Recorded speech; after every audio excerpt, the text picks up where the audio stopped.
Tunggu. Assalamualaikum warahmatullahi wabarakatuh. Kami dari kelompok 13 akan membahas tentang pencemaran logam di sungai. Sebelum itu, saya akan memperkenalkan kelompok kami terlebih dahulu. Yang pertama ada Wildan Malik, ada Fido Faizu dan Gumilar, dan saya sendiri Arya Satya Dumahendra. Next.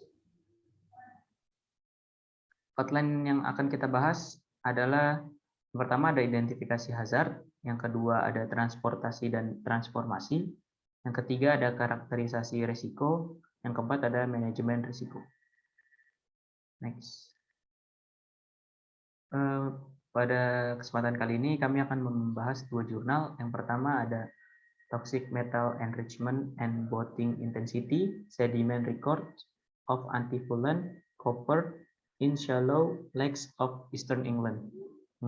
Untuk jurnal duanya yaitu ada Toxicity of Metals Associated with Sediments from the Columbia River to Early Life Stage of White Sturgeon. Next.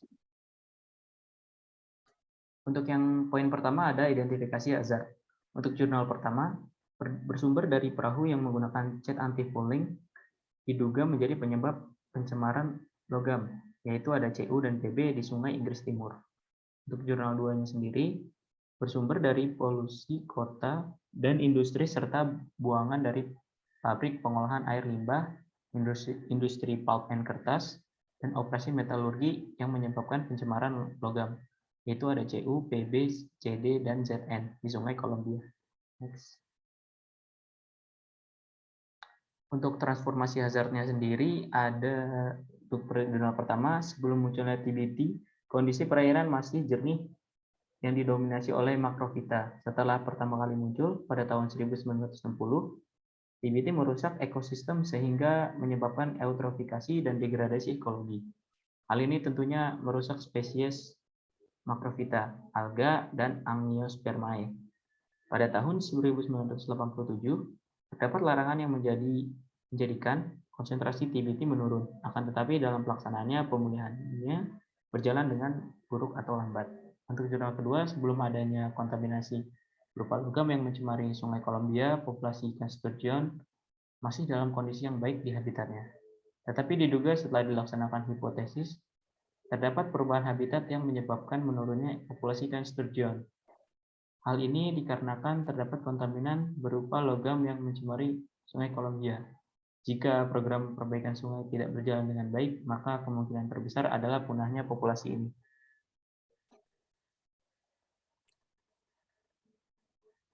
Selanjutnya ada transportasi hazard. Pada jurnal pertama, Cu dipasok ke lingkungan oleh cat atau bahan aktif yang dilepaskan perlahan ke dalam air yang berdekatan dengan Lampung. 4 dari danau di wilayah berpotensi berperahu berat, dan 5 danau bebas perahu atau hanya berperahu ringan. Pada jurnal kedua, sumber polusi kota dan industri di Upper Columbia River atau UCR, termasuk pembuangan dari pabrik pengolahan air limbah kota, industri pulp and kertas, dan operasi metalurgi. Di samping itu, pabrik peleburan logam telah beroperasi selama lebih dari 100 tahun dan secara historis melepaskan perak. Selanjutnya ada karakteristik risiko. Pada jurnal pertama, dampak ekologi yang substansial dapat terjadi pada konsentrasi Cu yang timbul dari kontaminasi antifouling. Paparan ekosistem broad saat ini terhadap cat antifouling Cu cukup untuk menyebabkan kerusakan ekologis. Abstraktibutilin atau TBT biosida berair yang berasal dari polusi cat antifouling telah berdampak pada ekosistem laut pesisir dan telah dilaporkan dalam sedimen Norfolk dan Suffolk Bird. Jaringan sungai dan danau dangkal di Inggris Timur dengan konsentrasi berkisar 100-200 telah mengurangi biomasa zooplankton, Cytialates, Flagellata, dan fitoplankton autotrofik. Biomasa bakteri meningkat dengan urutan besarnya relatif terhadap kontrol. Bukti dari penelitian lain bahwa kontaminasi Cu dikaitkan dengan hilangnya spesies Charop Pite dari Danau Inggris. Untuk sistem air tawar, ini sangat penting karena dalam media air, tanaman langsung terpapar dalam efek bahaya dari Cu. Dengan demikian, ganggang dan beberapa spesies tanaman air yang lebih tinggi lebih mudah mengalami toksisitas Cu. Selanjutnya karakteristik dari jurnal 2. Konsentrasi logam dalam sedimen dan matriks berbeda yang terkait dengan sedimen seperti air pori, air di atasnya, dan antarmuka air sedimen diukur untuk mengkarakterisasi resiko menggunakan pendekatan penilaian bahaya yang berbeda.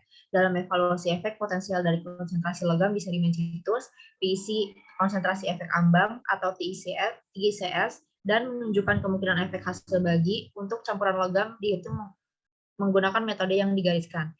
Sedangkan asid volatil sulfide atau AVS dan SEM digunakan untuk menentukan yang berlebih dan kelebihan tersebut akan dinormalisasi karbon.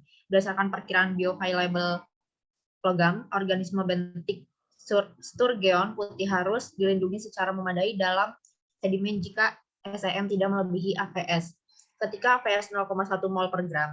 Berdasarkan SEMX telah ditunjukkan bahwa sedimen dengan SEMX 1,7 kurang dari 1,7 mol per gram menimbulkan risiko rendah efek biologis yang merugikan. Sedangkan sedimen dengan SEMX lebih dari 120 mol per gram mungkin diharapkan menyebabkan efek biologis yang merugikan. Next. Selanjutnya ada manajemen risiko. Untuk jurnal 1, ada 2 upaya. Yang pertama, pembuangan sedimen. Inti sedimen dikumpulkan menggunakan sistem coring Livingstone lemak 74 mm ID yang disesuaikan dengan pengecualian inti dari Salthouse Great Broad yang diekstraksi menggunakan piston corer Big Bend dengan lubang lebar 140 mm ID. Tanggal coring, panjang inti, interval pengambilan sampel, dan metode analisis kimia yang diterapkan diberikan. Yang kedua yaitu dengan penggantian anti-fouling, di mana cat kapal diubah menjadi diclofluanid, zinc, pyrithion, dan zinc. Secara efektif juga perlu dilakukan pelarangan terhadap penggunaan Igarol 1051 dan diuran. Untuk jurnal 2 terdapat 3 upaya. Yang pertama dengan pendekatan empiris, yaitu memanfaatkan database kejadian besar untuk secara statistik membandingkan konsentrasi kimia dan efek biologis di bawah kondisi lapangan dan laboratorium. Yang kedua dengan pendekatan mekanistik, yaitu memprediksi toksisitas sedimen berdasarkan pemahaman tentang bahan kimia dan variabel yang mempengaruhi toksisitas. Dan yang terakhir dengan pendekatan konsensus, di mana menggabungkan pedoman yang telah ditetapkan dengan metode derivasi yang berbeda sehingga menghasilkan nilai ambang baru dari tendensi sentralnya. Sekian dari presentasi hari ini, kurang lebihnya mohon maaf. Wassalamualaikum warahmatullahi wabarakatuh.